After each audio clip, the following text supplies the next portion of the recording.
There's shenanigans in a glass. What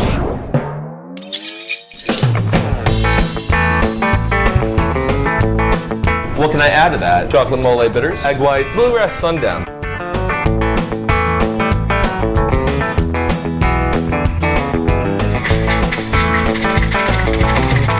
Welcome back to the Happy Hour, guys, and welcome back to the Jeffery on the Upper East Side of Manhattan, where they've pretty much got craft everything, including craft cocktails. You know, it's a pretty amazing thing to go to any one of the craft cocktail bars that are around these days and have an amazing cocktail laid out in front of you. And the Jeffery is a top-notch place to do exactly that. But what if you want to take some of this knowledge home, work on your own bar, impress your friends? We've got a solution. Talk about a reduction. Reductions are actually really easy, so let's pick up some mixology knowledge. Or is it Mixala knowledge? Let's see what the Bearded Alchemist is going to make for us, and maybe we'll just pick up a trick or two. Hi, I'm Jacob Cheddar. Being able to create something is a truly gratifying thing. I love having this outlet and being able to make new things every day. It really is like being in an alchemist shop. To step back here, I'm impressed. So what are you going to make for us today? Well, I'm going to make a little thing I like to call a Kentucky Shakedown using cold brew moonshine, New Orleans bitters. This guy has chicory in it with a bit of spice. It just adds just a really wonderful mouthfeel to it. This right here is my ginger syrup, then chocolate mole bitters. But wait, there's more. And this is bluegrass sundown. This is one of my favorite coffee liqueurs. It's got some dark chocolate notes to it. The next part here, though, it's actually pretty fun. Wow.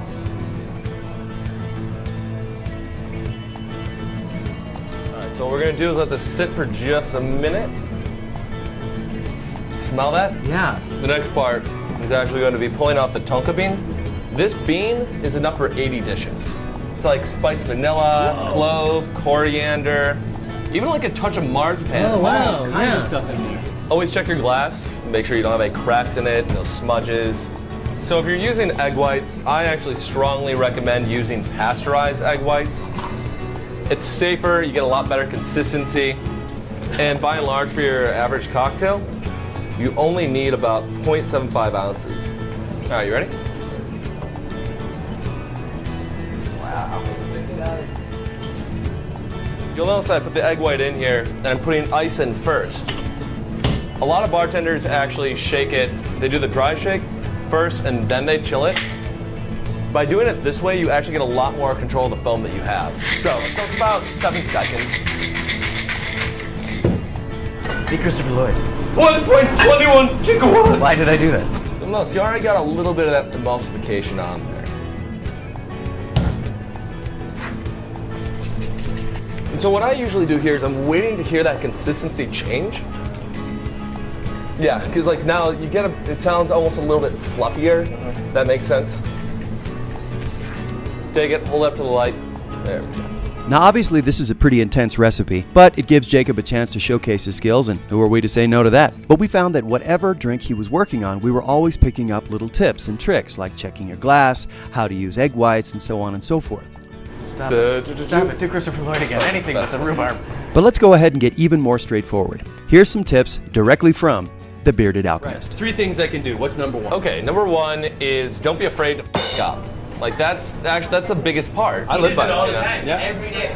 Pisses me off. Experiment, right? Loves it. Basically, Hey. just experiment.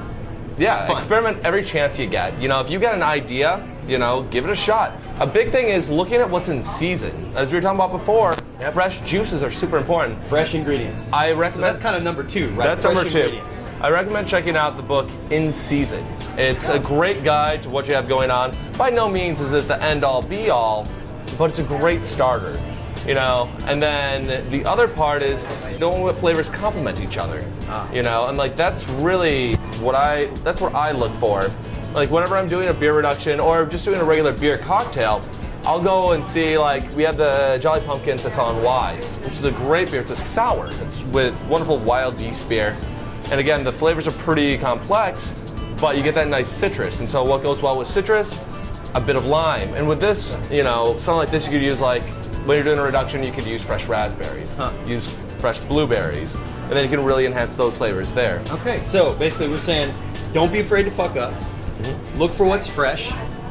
And The only limit is your imagination. Your The only only limit limit is is your your imagination. Look for complementary flavors. Yeah. Complementary flavors. Complementary flavors. That was number 3. Yes. Yeah, that was number 3. And then also go to your local liquor stores, see what they have to offer, see if there's anything new, anything different. You know, you don't always need to stick with the same thing just because it's what you were kind of raised on. Yeah. You know, growing up, I was very big on Victor's Straight Rye, and I still love it.